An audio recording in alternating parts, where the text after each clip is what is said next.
আশা করেছিলাম এবার নির্বাচন পরবর্তী ওই ধরনের একটা এক্সাম্পল হবে যেখানে সকল নাগরিকরা নিরাপদ থাকবে, প্রতিপক্ষ যারা থাকবে, যারা প্রতিদ্বন্দ্বী হবে, তারা কেউ শত্রু হবে না। যে জিতবে এবং যে বিজিত হবে সবাই নিরাপদ থাকবে এবং যারা জয়ী হবে তারা বিজিতদের নিরাপত্তা এনশিওর করবে।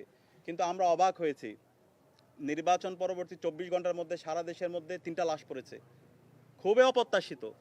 এই জুলাই বিপ্লব পরবর্তী যদি এইভাবে আবার লাশের কথা আমাদের শুনতে হয় এবং শতাধিক জায়গায় আমরা হামলার চিত্র আপনারা দেখতে পেয়েছেন, আমরাও প্রতিনিয়ত পাচ্ছি। ইতিমধ্যে আমাদের ডাকসুর জিএস যে তালিকা পাঠ করেছেন, আমাদের তালিকাটা আর অনেক দীর্ঘ, আমরা ডকুমেন্টেশন করছি এবং প্রত্যেকটা ডকুমেন্টস আমাদের কাছে আছে, আমরা আপনাদের কাছে দিয়ে দিব।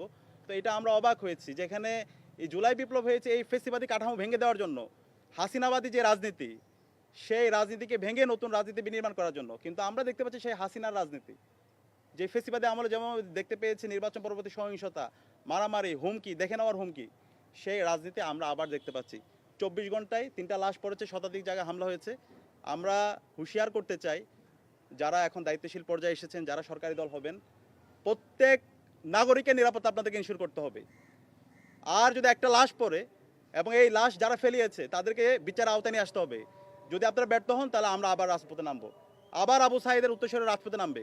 আমাদের কাছে প্রত্যেক মানুষের নিরাপত্তা গুরুত্বপূর্ণ এবং এই শতাধিক জায়গায় যে হামলা হচ্ছে, যে মাফিয়াতন্ত্র শুরু হয়েছে, যে সন্ত্রাস তৈরি হয়েছে, এখনই বন্ধ করতে হবে। আপনি নির্দেশনা দেন, আপনাদের কর্মী নেতাকর্মী যারা আছে, জনাব তারেক রহমান, তাদেরকে আপনি সুস্পষ্ট নির্দেশনা দেন। এই সন্ত্রাসবাদী রাজনীতি বাংলাদেশে চলবে না, এই হুমকি দেওয়ার রাজনীতি বাংলাদেশে চলবে না। আমি আন্তরিকভাবে ধন্যবাদ জানাই 11 দলীয় জোট এবং 11 দলীয় জোটের বাংলাদেশ জামাত ইসলামীর আমির ডাক্তার শফিকুর রহমানকে।